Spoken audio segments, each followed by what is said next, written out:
So are you satisfied with the current talent that you're getting from colleges right now? No not really. IT में AC में बैठ के laptop पे काम करना है, बाहर अपने पसीना नहीं बहाना है। काम नहीं करोगे तो कुछ होगा नहीं, बड़ा या छोटा कहीं पे भी होगा, तो आपको काम तो करना है। यू कैन एक्सप्लेन अस की राइट, जो भी बंदा कॉलेज में है, जो फ्रेशर है, जो कॉलेज से पास आउट हो चुका है और जो ऑलरेडी अपने करियर का पाथ चूज कर चुका है, तो what are different job roles available in manufacturing currently? Females इस इंडस्ट्री में काम नहीं कर सकते, अनसेफ है। What skills or certifications actually matter in getting hired in manufacturing sector today? Colleges में कुछ नहीं सिखाते, जो सीखता है ऑफिस में आके सीखता है या ऑन द जॉब सीखा जाता है। तो मैन्युफैक्चरिंग का लेबर हमेशा से थोड़ा ओल्ड स्कूल रहा है। मैन्युफैक्चरिंग इंडस्ट्रीज को अपने आप को थोड़ा रीब्रांड करने की जरूरत है to attract I would say that Gen Z talent. So while we are saying कि इंडस्ट्री 5.0 आ रहा है, को बहुत सारे हैं, and manufacturing is something which requires a lot of hard work, patience. What would be typical career path of a fresher in manufacturing company? Sir, ये manufacturing sector में work life balance is it possible? Whereas हम ये सुनते हैं कि Gen Z में patience नहीं है, बहुत short attention span है। तो do you also feel the same challenges कि आपने पैकेज बताया और वो सब आगे चले गए, नहीं हमको तो आईटी में ज़्यादा मिल रहा है? अब ये ट्रेंड है, हर 2 साल में कंपनी बदलो वरना हाइक नहीं चलेगा, हाइक चाहिए तो कंपनी बदलो। So we are mantras to success and we want to know your mantra to success that you also follow personally and you want to give out to your job seekers. तो वो attitude अगर has helped me, maybe that will help a lot of people as well. Hello growth seekers, कैसे हैं आप सब लोग? दोस्तों, पिछले कुछ सालों से हम सुनते आ रहे हैं China plus one, China plus one, China plus one, या make in India, make in India, make in India. Government of India भी बढ़ावा दे रही है मैन्युफैक्चरिंग सेक्टर को। इसका नतीजा ये हुआ है कि एप्पल जैसे बड़े बड़े जाइंट्स भी इंडिया में अपना मैन्युफैक्चरिंग प्लांट लगा रहे हैं। तो क्या manufacturing sector is the new sunrise sector to find new career opportunities and job growth in India? इन्हीं सब सवालों का जवाब जानने के लिए we have mister Shivain Amin in studio with us today. Mr. Shivain Amin is the managing director of Johnson Screens. Johnson Screens is a manufacturing company which is known for its innovation filtration system designs and manufacturing. Mr. Shivain Amin has more than 20 plus years of experience in the field of manufacturing, and he has worked in different departments in the field of manufacturing. So today we will try to bring you from confusion to clarity with regards to your career in the field of manufacturing. So welcome to M2S Career Mantra, sir. So sir, start करने में मैं सबसे पहले पूछना चाहूंगी आपका कैसे आना हुआ मैन्युफैक्चरिंग में एंड क्या मोटिवेशन था उसके पीछे? That's that's a good question. Actually मैं जब छोटा था तब मैकेनिकल, माने being a boy I was more into कि कुछ चीज़ें तोड़ना जोड़ना, तो क्यूरियोसिटी भी काफ़ी कुछ था। एंड जैसे फिर 10th के बाद में मुझे स्ट्रीम सिलेक्ट करने का मौका मिला, so mechanical was my first choice. और उसके बाद में आई गॉट इन, मैं हालांकि मैन्युफैक्चरिंग में आया, तो इसी तरीके से मेरा स्टार्ट हुआ मैन्युफैक्चरिंग में। और लकीली मेरा फर्स्ट जॉब भी जो था वो था मैन्युफैक्चरिंग का ही था। तो एक आप बोल सकते हो कि जो करना था वही मुझे करने का मौका मिला। Wonderful, wonderful. सर, एक मैं ना इमीडिएटली एक हैवी क्वेश्चन पूछता हूँ। आज हम लोग बहुत सुनते हैं कि वेस्ट में, चाइना में डार्क फैक्ट्रीज आ रही हैं, रोबोटिक्स आ रहा है। सो बिकॉज हमारा podcast is to help job seekers and people who want to make a career in something, तो सर क्या ऐसा लगता है कि फ्यूचर में ये रोबोटिक्स या ये सब आने से जॉब्स चली जाएंगी, स्पेशली मैन्युफैक्चरिंग सेक्टर में?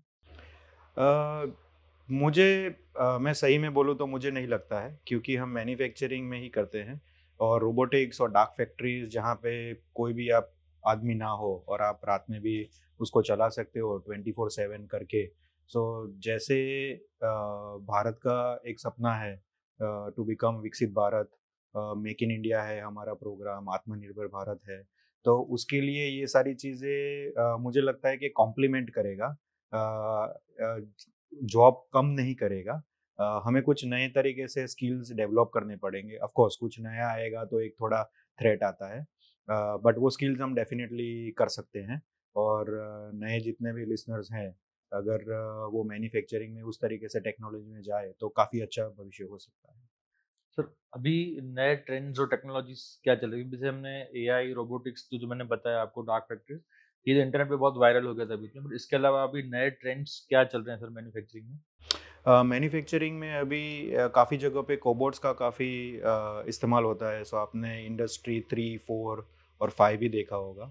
सो इंडस्ट्री 5 इज़ जहाँ पे हम कोबोट्स के साथ में शॉप फ्लोर पे काम करते हैं। सो थोड़ा एक्सप्लेन करेंगे व्हाट आर कोबॉट्स जिनको नहीं पता है कोलैबोरेटिव रोबोट्स ऐसा चीज़ होता है कि जहाँ पे इंडस्ट्रियल रोबोट्स जो रहते हैं, जैसे आप किसी ने भी कार मैन्युफैक्चरिंग या वैसे कुछ देखे होंगे। सो बहुत बड़े इक्विपमेंट्स रहते हैं, आर्म्स रहते हैं, बहुत वो सेंसिटिव नहीं रहते हैं आदमियों के साथ में। So there is chance of having injury. So किसी को लगने का चांसेस रह जाता है, डैमेज होने का चांसेस रह जाता है। वेयर कोबोट्स ऐसी चीज़ होती है कि जो थोड़ा ह्यूमन टच से वो सेंस करके रुक जाता है। सो एक्सीडेंट्स के काम कम हो जाते हैं। दे आर वेरी फ्रेंडली, आप उसको हाथ से प्रोग्राम कर सकते हैं काफ़ी कुछ।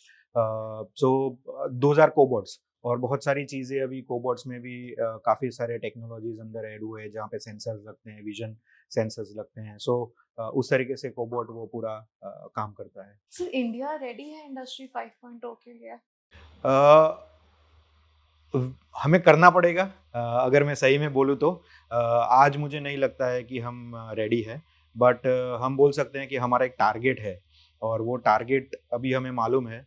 सो डेफिनेटली हमारे इंस्टीट्यूशंस, हमारे जो भी इंडस्ट्री के लीडर्स हैं या इंडस्ट्रीज हैं, वो सारी एक दिशा में काम करेंगे कि जिससे हम वो इंडस्ट्री 5 के लिए हम रेडी हो in next 5 to 10 years of time.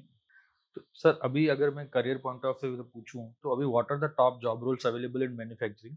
You can explain us कि राइट, जो अभी बंदा कॉलेज में है, जो फ्रेशर है, जो कॉलेज से पास आउट हो चुका है और जो ऑलरेडी अपने करियर का पाथ चूज कर चुका है, तो what are different job roles available in manufacturing currently? So जब मैन्युफैक्चरिंग की बात आती है तो लोगों को ऐसा ही लगता है कि शॉप फ्लोर में जाके कुछ काम करना या कुछ वैसे मशीन्स के साथ में काम करना।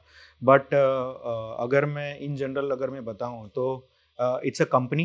एक पूरा स्ट्रक्चर रहता है, जैसे हमारा बॉडी है उस तरीके से मैन्युफैक्चरिंग यूनिट भी एक पूरा इंटरलिंकिंग डिपार्टमेंट का बॉडी ही है जो चल के हमें प्रोडक्ट देता है।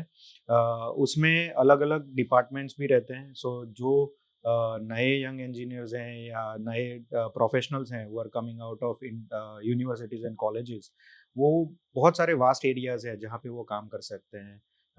जैसे आपका एस्टिमेशन एंड कॉस्टिंग हो गया, क्योंकि हर एक को वो कॉस्टिंग करने का ज़रूरी रहता है। वो प्रोडक्ट आने के बाद में you have to process. So project management आ गया। फिर क्वालिटी कंट्रोल आ गया, प्लानिंग डिपार्टमेंट्स आ गए because everything has to plan. Procurement और सप्लाई चेन डिपार्टमेंट्स आ गए जहाँ पे वो वैल्यू एड कर सकते हैं। लॉजिस्टिक्स हैं, कोर प्रोडक्शन के फील्ड्स हैं, वेल्डिंग के टेक्नोलॉजीज़ हैं, मशीनिंग के टेक्नोलॉजीज़ हैं। सो बहुत सारी जगह है। एंड उसमें आप जो सपोर्टिव फंक्शंस हैं उसको भी आप इग्नोर नहीं कर सकते हैं, जैसे फाइनेंस है। सो बहुत सारी जगह है जहाँ पे वो मैन्युफैक्चरिंग इंडस्ट्री में आ सकते हैं, या जिनको करना है वो आगे काम कर भी सकते हैं। वंडरफुल सर, व्हाट स्किल्स और certifications actually matter in getting hired in manufacturing sector today? So basic जो स्किल बेस रहता है, हर एक जॉब का एक टेक्निकल स्किल रहता है। सो उसमें चाहे वो इंजीनियर हो गया या फिर कुछ सर्टिफिकेट हो गए, क्वालिटी में अगर आप जाते हैं तो क्वालिटी इंस्पेक्शन के सर्टिफिकेशंस होते हैं। वो सारी चीज़ें तो रिक्वायर्ड रहती है। देन उनके पास में ऑप्शन रहता है कि जब इंडस्ट्री में आते हैं तो और रिलेवेंट सर्टिफिकेशन वो कर भी सकते हैं। सो मैं ऐसा नहीं बोलूँगा कि आप ये सर्टिफिकेट करो so that will be chance. हर एक जॉब का जो मैंने पहले बताया कि ये डिपार्टमेंट्स होते हैं, ये फंक्शंस होते हैं, उसका प्रोजेक्ट मैनेजमेंट का सर्टिफिकेशन है, वेल्डिंग का सर्टिफिकेशन है, क्वालिटी के बहुत सारे आते हैं। सो काफ़ी सारी ऐसी चीज़ें हैं। सर ये सर्टिफिकेशन सपोज मैं फ्रेशर हूँ आपको भी पता होगा कि ये बोला जाता है कि कॉलेजेस में कुछ नहीं सिखाते जो सीखता है ऑफिस में आके सीखता है या ऑन द जॉब सीखा जाता है तो I am a fresher and I want to get into manufacturing मैं इंटरेस्टेड हूँ मैं अपने आप को कहाँ कैसे कौन से ऐसे सर्टिफिकेट्स हैं जो मैं थोड़ा अपस्किल कर सकता हूँ अपने आप को करके सो उसके लिए पहले तो मैं ये बताऊंगा कि आपको मालूम होना चाहिए कि कहाँ पे आपका पसंदीदा डिपार्टमेंट है, कहाँ पे आपको शुरू करना है। बिकॉज मैंने कई बार देखा हुआ है कि जो भी फ्रेशर्स आते हैं उनको चालू करना है, माने they want to work, and I have been in that situation as well, हम सब वो जगह से पास हो चुके हैं। बट उस दौरान आपको मालूम होना चाहिए कि क्या आपको करना है। चाहे क्वालिटी आपका पैशन है, आपको कुछ बनाना है, आपका डिज़ाइन में कुछ आपका है, एंड उस हिसाब से फिर आप सर्टिफिकेशन चूज़ कर सकते हैं। जैसे आपका अगर आपको डिज़ाइन में जाना है तो आप FEA, CFD, आप वो कुछ सर्टिफिकेशन कर सकते हैं या कोर्सेज कर सकते हैं। 3D मॉडलिंग्स के आप सर्टिफिकेट कर सकते हैं। क्वालिटी में जाना है तो आप कुछ और सर्टिफिकेशन कर सकते हैं। सो आई वुड से कि पहले आपको डिसाइड करना पड़ेगा कि कौन सा फंक्शन है विच इज़ जो आपसे ज़्यादा बात करता है, विच इज़ अट्रैक्टिंग या अपीलिंग टू यू, या आपका कहाँ पे वाई है, एंड देन आप उसके कोरस्पॉन्डिंग सर्टिफिकेट आप कर सकते हो। सर अभी हम लोग देख रहे हैं, जैसे मैं अगर मैन्युफैक्चरिंग को सर्विसेज और आईटी इंडस्ट्री से कंपेयर करूं, तो आईटी इंडस्ट्रीज में बहुत ज़्यादा ले ऑफ्स हो रहे हैं। बड़ी बड़ी कंपनियां हज़ारों लोगों को फायर कर रही हैं। अब कुछ लोग बोलते हैं एआई की वजह से फायर कर रहे हैं, कुछ लोग दूसरे कारण देते हैं। सर ये आज की तारीख में 2025 में is it okay to say that manufacturing will be able to offer stable career options to people? अगर हम बात करें विकसित भारत, मैं सिर्फ इंडिया की बात करूंगा। अगर हम बात करें विकसित भारत, अगर हम बात करें आत्मनिर्भर भारत, अगर हम बात करें मेक इन इंडिया, और जो हमारा एवरेज एज है इंडिया में, सो भारत इज़ प्लेस्ड इन हम बोल सकते हैं कि एक बहुत अच्छी जगह पे है अभी, कि जहाँ पे हमारे यूथ के लिए आगे आने के बहुत मौके हैं। And manufacturing is one area कि जहाँ पे उनके पास में बहुत अपॉर्चुनिटीज़ हैं। सो हर एक ऑर्गेनाइजेशन, हर एक इंडस्ट्री एक टर्न में जाता है, एक रिकरेक्शन करना पड़ता है कोर्स का। सो मुझे लगता है जहाँ पे कि आईटी में, और जो हम सुन रहे हैं बहुत बहुत हज़ारों लोगों को निकाला जा रहा है, तो वो there would be a recorrection part, कि एक जगह से उन्होंने चालू किया है।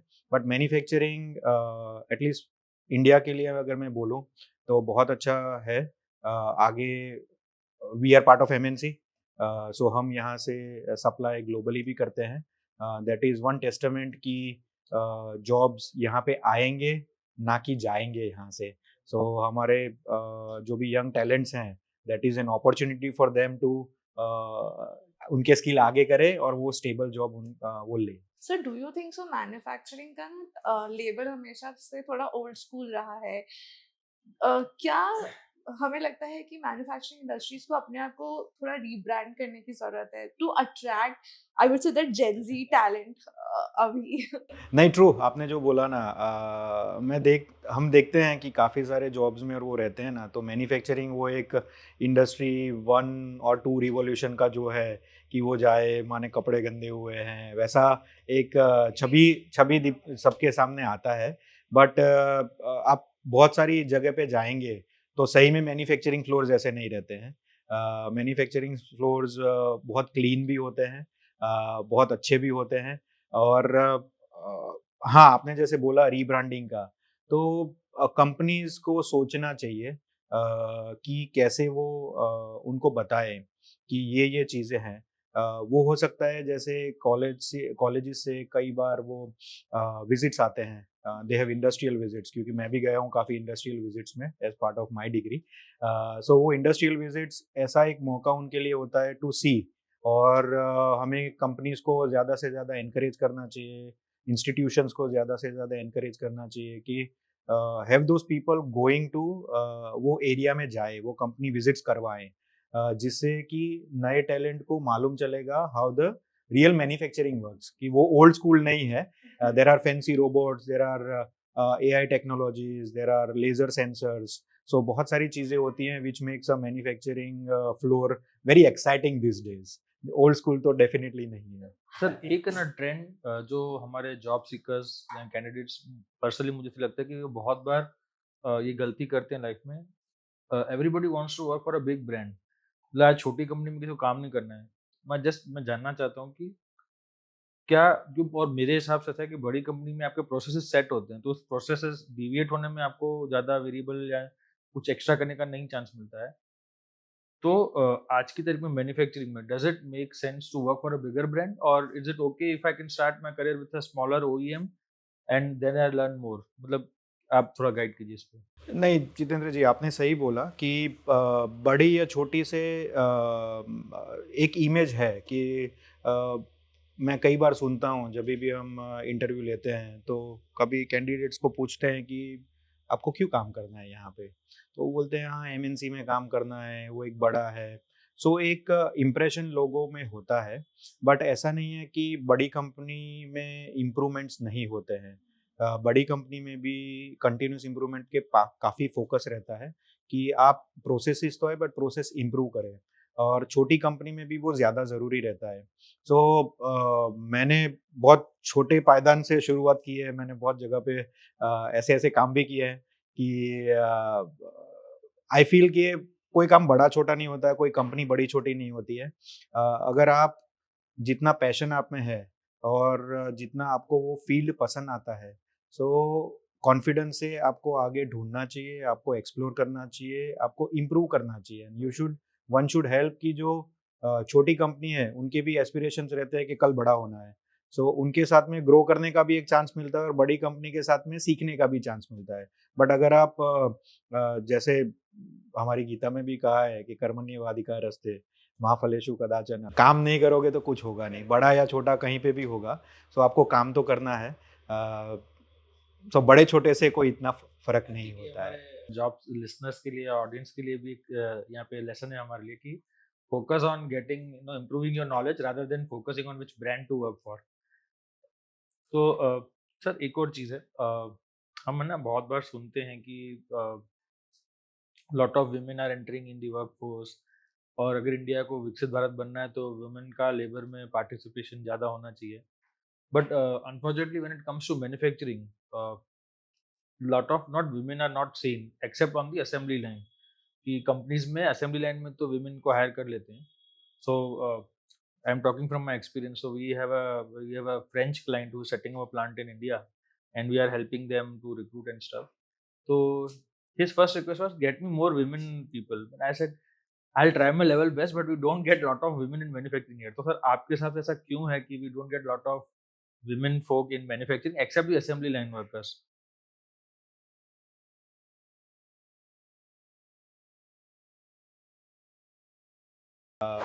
हमारे अ, अगर मैं मेरे शॉप फ्लोर का या मेरी कंपनी का बात करूं तो हार्डली 4 या 5% वुमेन इंक्लूजन है हमारा।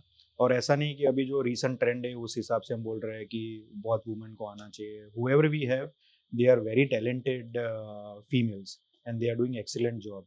But at the same time जब हम शॉप फ्लोर का बात करते हैं, so this is one point which ये हम जब भी इंडस्ट्री फोरम्स में बात करते हैं या एसोसिएशन मीटिंग में बात करते हैं या जब भी हम इंडस्ट्रियल एसोसिएशन के हेड्स को मिलते हैं, सो वहाँ पे भी हम वही बोलते हैं कि किस तरीके से वो पार्टिसिपेशन हम बढ़ाए। Because we are in core manufacturing, हम जो जो भी एरियाज में जॉब्स पब्लिश करते हैं वी रिक्वेस्ट कि वुमेन का पार्टिसिपेशन आए, बट वो नहीं आता है। शायद हम जहाँ पे हैं, गुजरात में है, वहाँ पे जैसे इतने विमेन का वो इंक्लूजन नहीं रहता है, but world is changing now. I think sir ये पेरेंट्स के एंड से भी है because I am an engineer and I remember I was taking electrical. I was told my father to take computer science कि कैसे काम करेगी? How will you work in a if you have to work in a factory in a welding shop?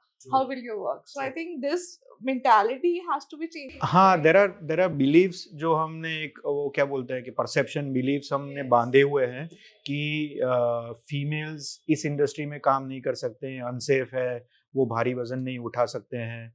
But I have seen a lot of women overseas, right, because I worked in various areas as well. तो वहाँ पे we सी के बहुत सारे women participation रहता है, जो weldings भी करते हैं, कटिंग्स भी करते हैं। तो यहाँ पे this is one of the areas which we are working on. हम अभी वीमेन ITI में मिले थे recently few months back, and this is where also we asked the principal over there कि ये एरिया है हमारा, वी आर मैन्युफैक्चरर्स, राइट, और वी वांट वुमेन पार्टिसिपेशन पर नहीं आता है। I think we are only to blame. जिस तरीके से हमारा बचपन से हमें सिखाया जाता है या जो हमारा कल्चर है, I think something on a grass root level we have to do to include women in this kind of jobs as well. It is not limited to IT या आप office based काम करें. They can actually work on the shop floor as well. I think we'll have to create a lot of awareness. If all the parents are listening this podcast, there are n number of opportunities. जैसे sir ने बताया कि procurement है, estimation है, designing है, ये सब चीज़ें ऐसी हैं कि the girl or the female doesn't have to necessarily get her hand dirty, या वो ग्रीस या तेल नहीं लगने वाला है. आप उसके बावजूद भी मैन्युफैक्चरिंग कंपनी में काम कर सकते हो. And I am sure sir manufacturing में भी you have marketing, you have finance. And agar if a female is listening to this, if you are a young girl wanting to make your career in manufacturing, there are ample options. You can get into designing, you can get into procurement, you can get into a lot of other stuff, to take your career ahead in manufacturing and get yourself a stable job. Sir, एक और question पूछना था मेरे को इससे related.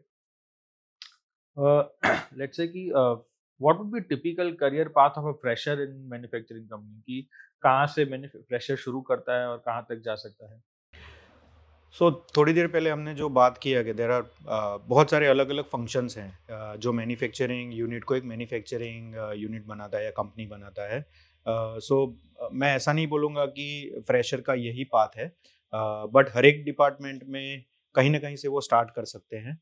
And then वो depending on आप कहाँ पे है, आप धीरे धीरे आगे जाके रिस्पॉन्सिबिलिटी ले भी सकते हैं. एक मैं रेकमेंड करूँगा व्यूअर्स को कि आप कोई भी जॉब में चालू करते हैं फ्रेशर में, मैंने देखा हुआ है कि हमारे यहाँ पे भी GETs काम करते हैं and they are doing excellent job by the way. और हम जब उनको रखते हैं so we don't treat them as a GET और वो पेपर सिर्फ यहाँ से यहाँ पे करने में या ये ऑर्गेनाइज करो उसमें वो नहीं करते हैं. They actually are producing the product, they are shipping the product, they are designing the product.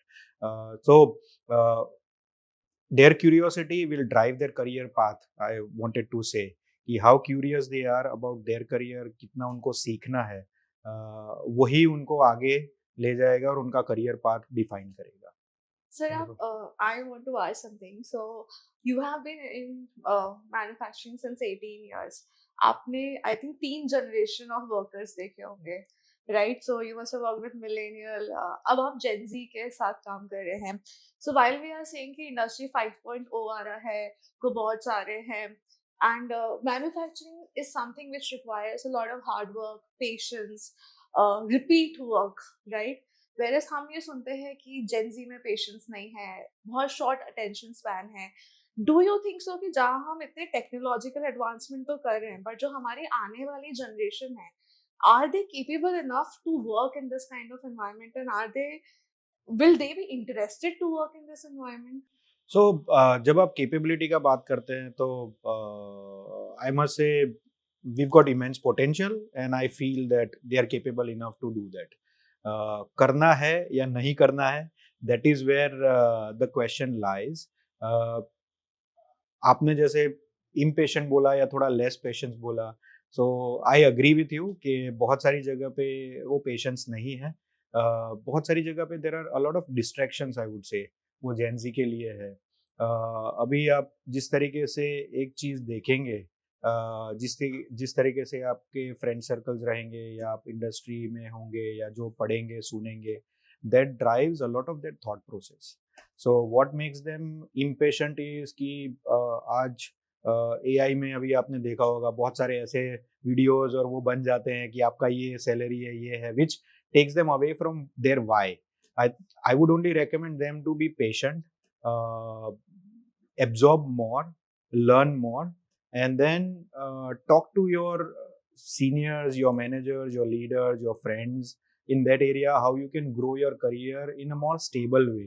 Because instability, impatient दोनों तरफ से अच्छा नहीं है, not for the company, not for the their valuable contributors. Sir कुछ आपके वर्किंग कंडीशंस में change किया है आपने टू अडेप्ट, बिकॉज अभी जो आपके GETs होंगे देन मोस्टली रीसेंट पास आउट्स, तो कुछ जैसे पहले जॉनसन स्टील काम करता था और अब थोड़ा चेंज किया है. I want to understand. So over period of time we have made changes. हम I would say पहले हम 6 दिन काम करते थे, Monday to Saturday, even though we were MNC, we had Monday to Saturday working, which is fine. I did not mind that. But now अभी Monday to Friday हमने किया है, so 5 days वर्क पे हम गए हैं. थोड़ा बहुत हाइब्रिड माने वर्क फ्रॉम होम कल्चर भी depending on the job responsibilities and flexibilities वो काफ़ी हम कर रहे हैं. There are a lot of things on development and engagement we are doing as well. So वो that is part and parcel, because जैसे मैंने कहा कि it is not a one way street, वो दोनों मिलके ही आगे आ सकते हैं. सो ऐसा बैलेंस हम लाने का ट्राई हमेशा करते रहते हैं. हम सब कुछ तो नहीं कर सकते because there are limitations as well, but जितना हो सकता है उतना करने का हम ट्राई करते हैं. Taking this point forward, I think ये तो जेनजीज की और यंग क्राउड की विन है कि companies are moving from 6 days to 5 days. But sir बहुत बार आज हम लोग सुनते हैं कि कोई बंदा को अगर कहीं करियर बनाना है, lot of questions like work life balance, mental health, physical health. Sir ये मैन्युफैक्चरिंग सेक्टर में work life balance is it possible? Because हम सुनते हैं कि प्लांट्स तो 24 घंटा चलता है और प्लांट्स 24 घंटा चलते हैं और बहुत सारी चीज़ें होती हैं. You have to be on the shop floor. कभी कुछ इमरजेंसी आ गई, बॉयलर में प्रॉब्लम आ गया, कुछ भी हुआ XYZ. तो is it possible to work life balance in the manufacturing industry? At certain positions it is hard, I must say that. अगर आप मेरे घर से पूछेंगे if you ask another, she'll have a different opinion as well, but possible है. एक strive करना पड़ता है टूवर्ड्स दैट. वो क्या हेल्प करता है is we have to focus on our, हमारा खुद का प्रोडक्टिविटी एफिशिएंसी पे हमें ध्यान रखना पड़ता है. We have to keep upgrading our skills, कि जो हम पहले 10 घंटे में काम करते थे वो हम 5 घंटे 6 घंटे में हम कैसे कर सकते हैं.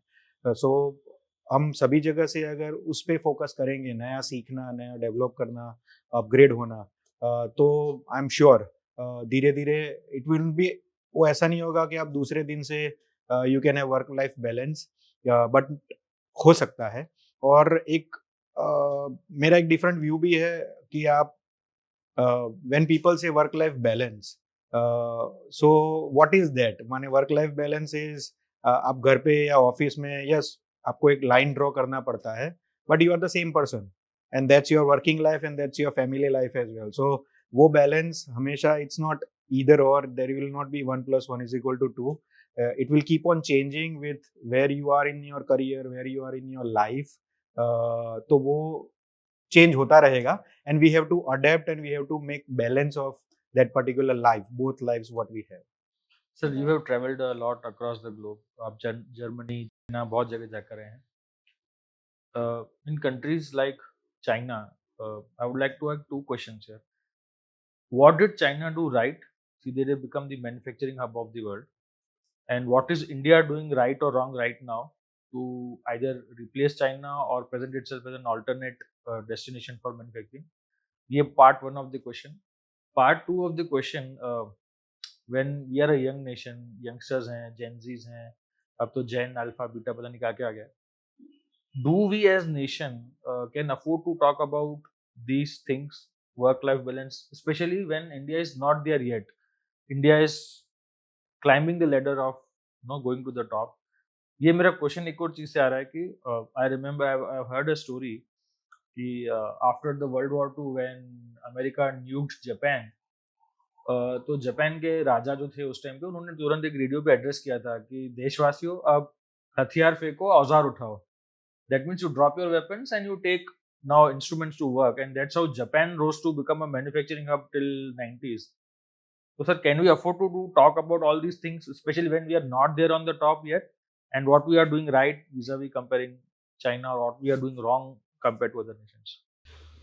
सो चाइना, जब उन्होंने उनका इमेज चेंज, माने 10-15 साल पहले उन्होंने जब फोकस उतना किया था, तो उनका फोकस वही था कि ज़्यादा से ज़्यादा वो काम वर्ल्ड में दे. और आपने सही बताया कि इंडिया जहाँ पे हम हैं, जहाँ पे हमें जाना है, उसके लिए we can not stop.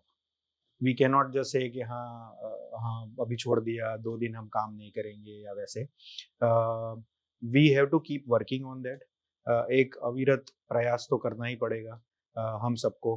But हाँ, थोड़ा बहुत ब्रेक लेना अच्छा भी रहता है, बट ऐसा नहीं कि आप यू स्टार्ट थिंकिंग कि हाँ 4 दिन 5 दिन ही होना चाहिए. If it 6 days 7 days so B it, but वो 7 दिन में भी आपको काम करना आना चाहिए. How you are utilising your own time, and then working efficiently for production as well, या प्रोडक्ट के लिए भी आप काम कर सकते हो। ऐसा सिचुएशन मुझे नहीं लगता है कि आए कि हम बोल सकते हैं कि हाँ हमारा काम हो गया, अभी हम बैठ जाए और हमारा वर्क लाइफ बैलेंस हो गया। सो आपने बहुत सही बताया, we are not in a state, ऐसी पोजीशन पे हम नहीं हैं जहाँ पे हम हमारे इंस्ट्रूमेंट या हथियार हम रख दें और बोले कि भाई हो गया। We all have to contribute to that next level as well. It is our own. अगर हम घर भी मेंटेन करते हैं, सो घर में भी हम उसको साफ सुथरा रखने के लिए 24 घंटे प्रयास करते ही है, ये अभी करते हैं, ये अपग्रेड करते हैं। So this is our nation is our home as well, and उसको भी आगे ले जाने के लिए we all have to continuously working for that as well, करना ही पड़ेगा। So, sir, I will bring back to my candidates and my job seekers again. I think in 18-20 years mein aapne I think thousands of candidates you must have met. So I want to understand what is that one thing which makes you select that candidate, and what are those things which makes you reject that candidate, and if you can just give us few pointers for our job seekers, for our candidates, so that they can improve on themselves. I would not से thousands लिए होंगे, but हाँ hundreds में तो definitely मिले होंगे। But हाँ, what I see in a candidate is value, right? Because this is something which is inherent. You cannot fake it, and a transparency, right? बहुत जगह पे हम कैंडिडेट्स को जब पूछते हैं कि आपका क्या पॉइंट है, क्यों आप करना चाहते हो, सो बहुत गोल गोल बातें सुनने में आती है। और इतने लोगों से मिले होते हैं तो हमें भी मालूम चलता है कि सही क्या है, गलत क्या है। कुछ ना कुछ चीज़ ऐसी होती है विच वो उनको रोकती है सही बताने के लिए। शायद उनके खुद के अनुभव ऐसे रहे होंगे, उन्होंने अच्छा अनुभव नहीं किया होगा। बट अगर आप नई ज़िंदगी, नया करियर स्टार्ट करना चाहते हैं, सो अगर आप वो ट्रांसपेरेंसी से, वो वैल्यू से अगर आप बात नहीं करेंगे कि क्या करना है, बिकॉज़ अगर आप कंपनी तरीके से देखें, सो दोनों कंपनी और एम्प्लॉई दोनों इन्वेस्ट करते हैं एक दूसरे की रिलेशनशिप में, और वो विदाउट ट्रांसपेरेंसी वो आगे नहीं जा सकती है। And this is what I look for, and we focus more on values. Technical skills we can teach, गलती होता है, दैट्स पार्ट एंड पार्सल, उसके लिए हम ट्रेनिंग, उसके लिए लर्निंग हम कर सकते हैं। वैल्यूज के लिए उनको सिखाना, बिकॉज जेन जी जो बोला आपने, बहुत अल्फा बीटा जो भी हम बोलते हैं, with less patience companies get less time to inculcate those values in the person, he she, right? So वो अगर we try and pick the value, और technically थोड़ा there is okay, we can make a compromise, but values have to be there. If I would personally look into that, I would pay focus on values. I think someone who's having attitude but someone who's having technical skills but no good attitude to learn, you will always go for someone with better attitude or good attitude who can learn. Exactly. Because that is going to help them overcome the challenges which are not there at present.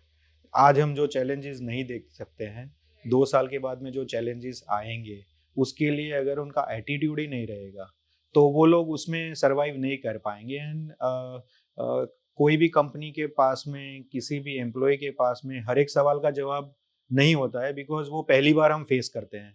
जैसे Covid आया तो कैसे react करना, nobody knew. जब shutdown हुआ, I remember, उसके लिए आपको you have to have that attitude कि उसमें से कैसे बाहर निकले, otherwise everybody would put their hands down, और यार हो गया, अभी क्या करेंगे, ये है। So attitude plays a big part. Attitude will help them overcome the future challenges and take company and India to where both deserve to be. So do you have a success story of someone from your organization who must have risen from a ground 1 to ground 10, or a level 1 to level 10 or level 8, right? I've seen few, because हम global company हैं, और मैंने देखा हुआ है कि मेरे जो बॉस थे, मिस्टर हेलमट स्टर्म, जर्मन थे, who hired me as a young engineer. वो मशीन्स चलाते थे, एंड फ्रॉम शॉप फ्लोर में ही वाज, वो मशीन चलाते थे।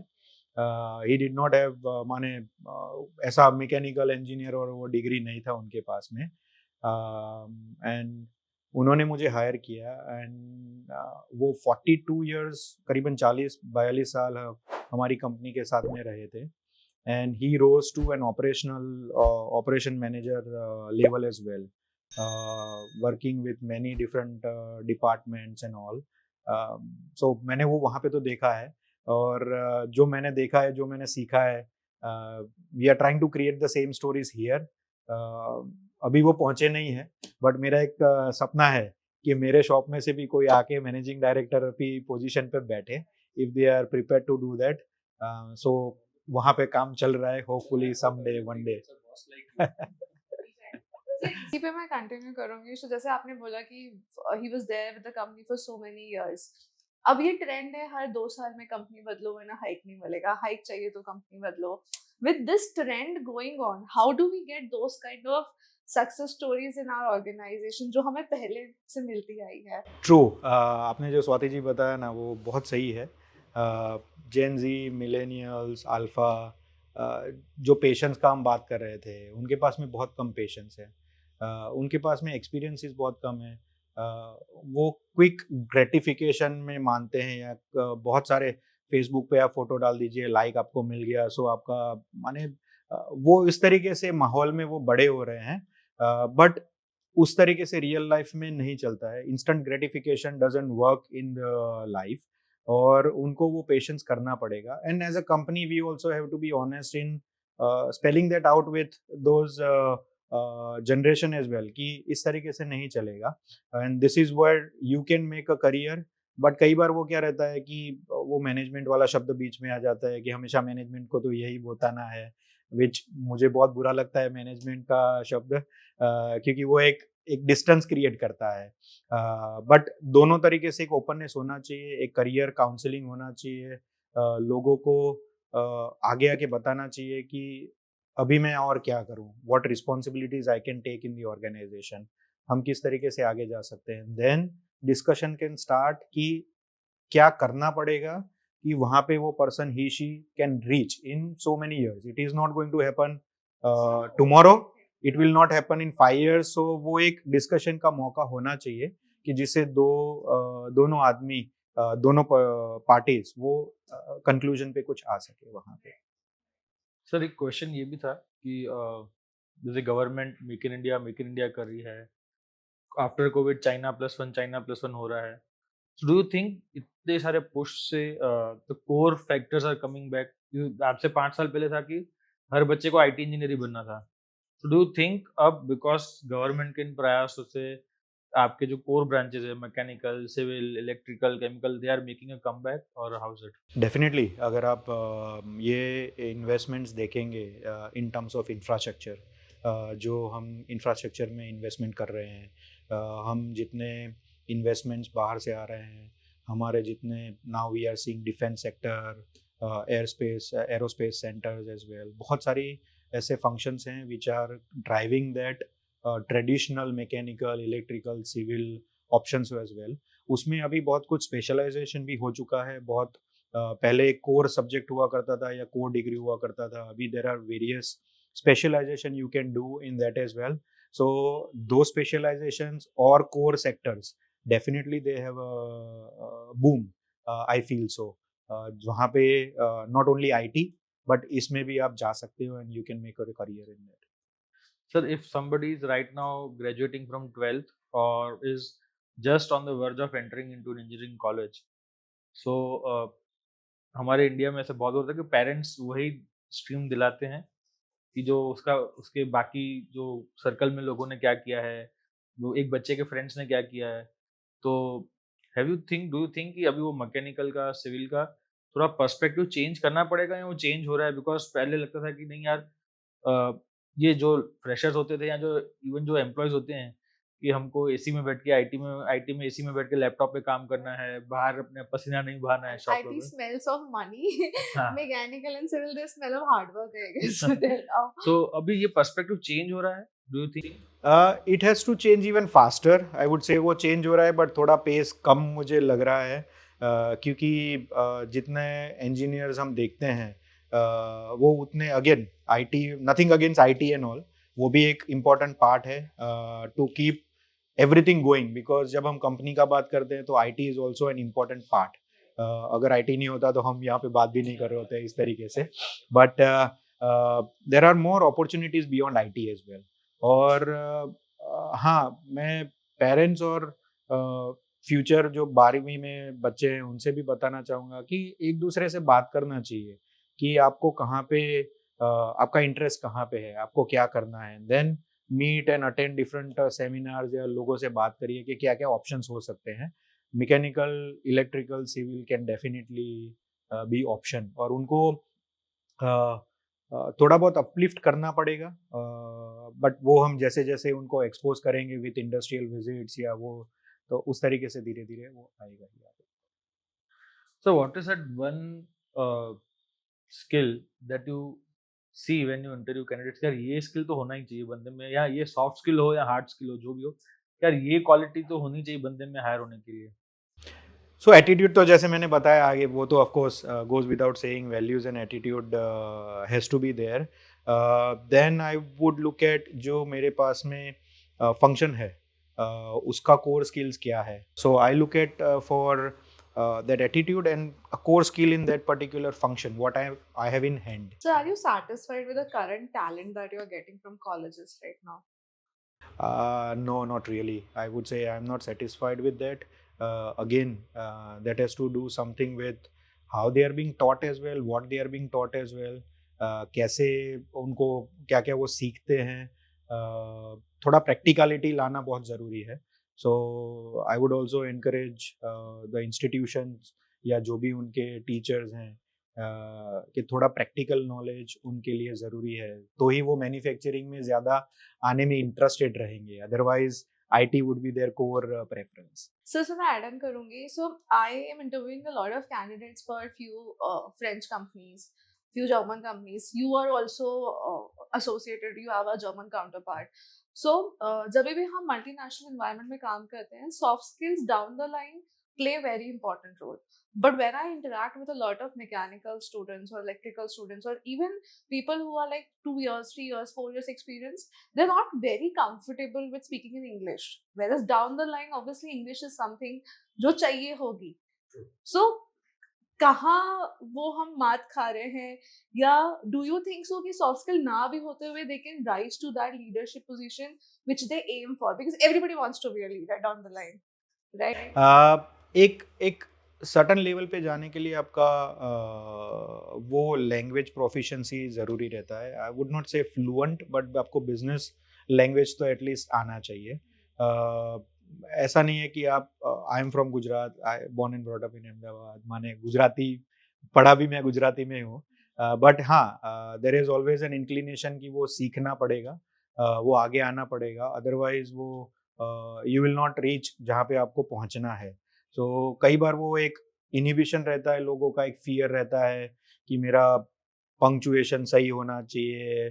सो हम बहुत सारी कंट्रीज के साथ में काम करते हैं. We have operations in France as well, Japan as well. सबका English is not first language.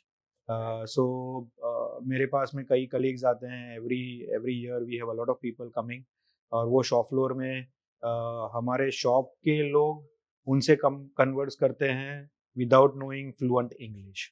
So why I am saying this to viewers is कि you don't need that certification of English to communicate your point through. Find a common ground, communicate in a way, और फिर धीरे धीरे you have to work on your proficiency of language as well. So करोगे तो होगा.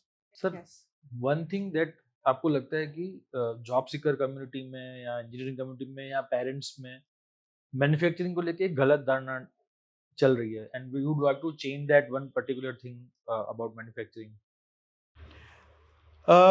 एक जो चीज़ है ना कि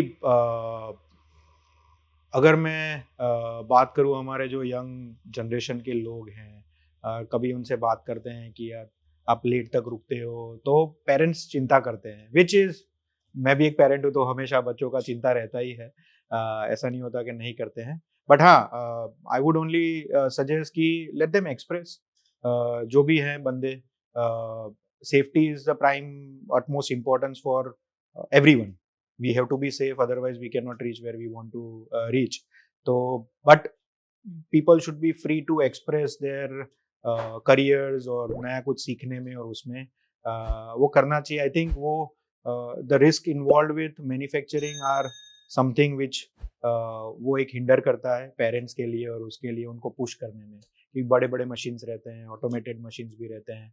सो वो शायद वहाँ पे एक वो रहेगा. बट बहुत कंपनीज जैसे हम भी सेफ्टी के लिए बहुत प्रयास करते हैं. वी हैव KPIs मेजर्स कि जो हम डेली ट्रैक करते हैं, वीकली ट्रैक करते हैं कि इंजरी ना हो, उसके लिए हम नए सिस्टम्स भी इन प्लेस करते हैं.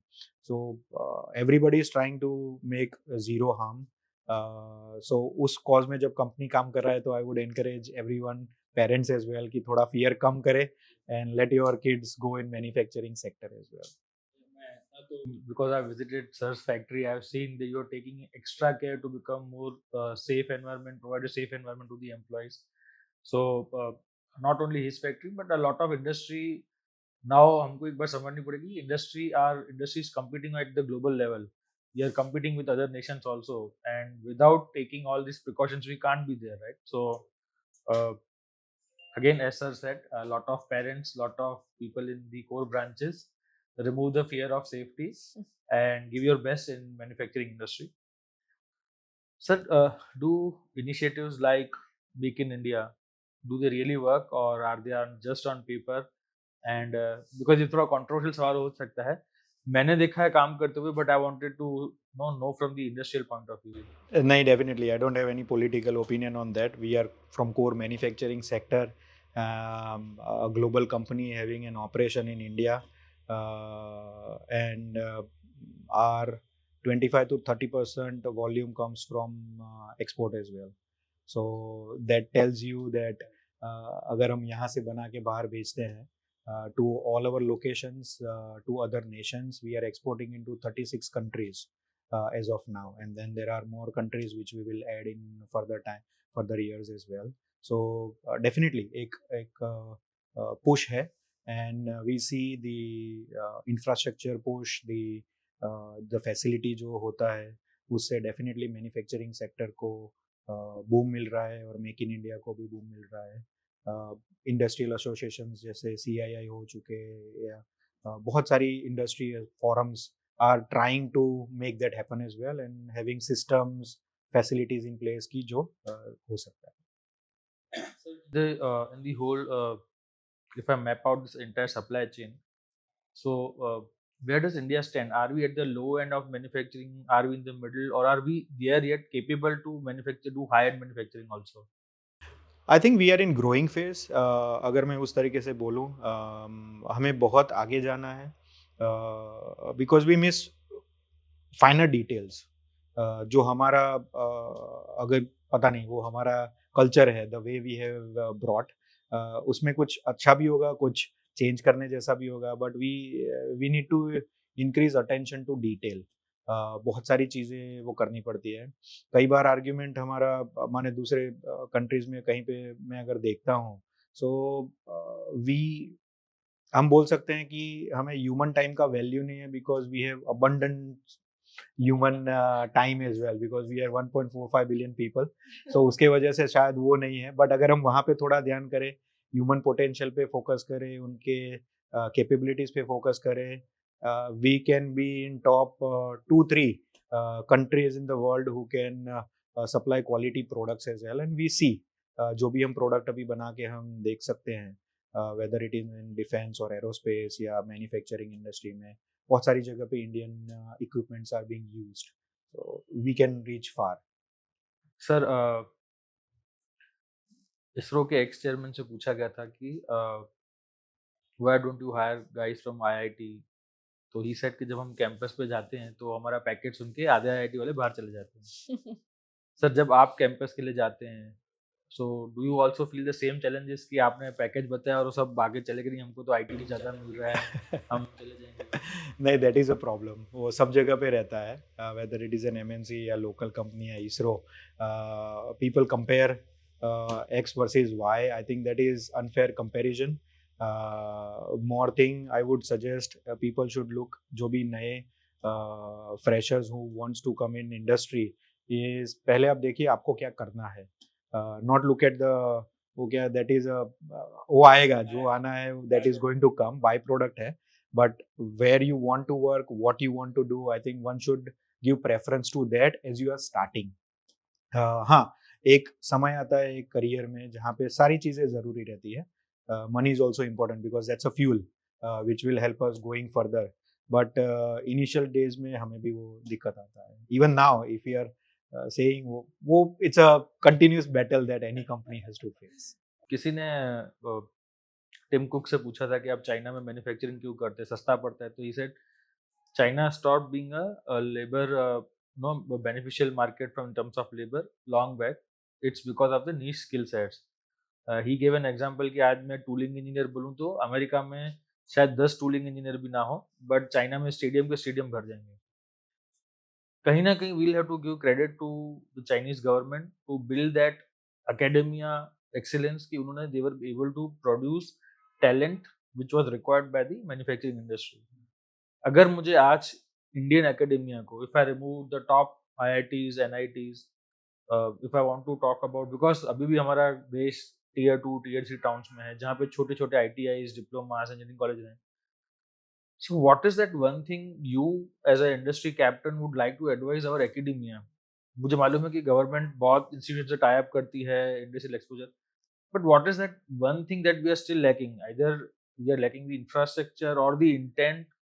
What is that we are lacking कि आज भी हमारे academia in spite of so many people enrolling into engineering and technical courses, we are not able to produce worthy enough engineers.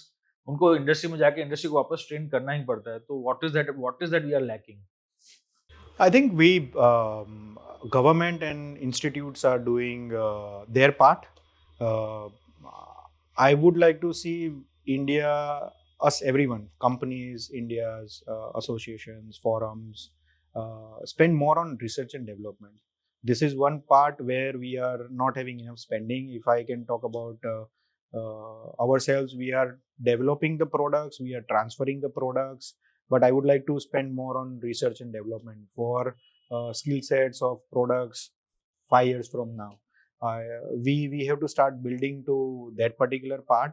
Of course, there are great engineers in India, and we have examples of engineers who have got their उनका qualification उन्होंने यहाँ पे किया है, but at the same time they are serving in various different countries and communities as well. So I would not say कि वो talent नहीं है, वो है, but somehow वो हमारा जो research development में जो focus नहीं है, that is making them कि हमारा talent हम कहाँ पे use कर सकते हैं. So वो इतना खुल के बाहर नहीं आता है. I think we need to spend more on research and development. Courses में कैसे हम वो इंक्लूड कर सकते हैं या इंडस्ट्री में हम कैसे इंक्लूड कर सकते हैं to sharpen our engineering skills. Sir, one last question. So, we are mantras to success, and we want to know your mantra to success that you also follow personally and you want to give out to our job seekers. I firmly believe in work, right? काम तो करना ही है आपको. कोई भी काम बड़ा या छोटा नहीं होता है. And then as you pick up anything, you have to be curious about doing the next thing. So जितना मैंने छोटा जिंदगी देखा हुआ है, I have always not feared about starting any new thing because change is inevitable. That is the only constant thing. Change के अलावा कुछ सत्य है नहीं. Every second something changes.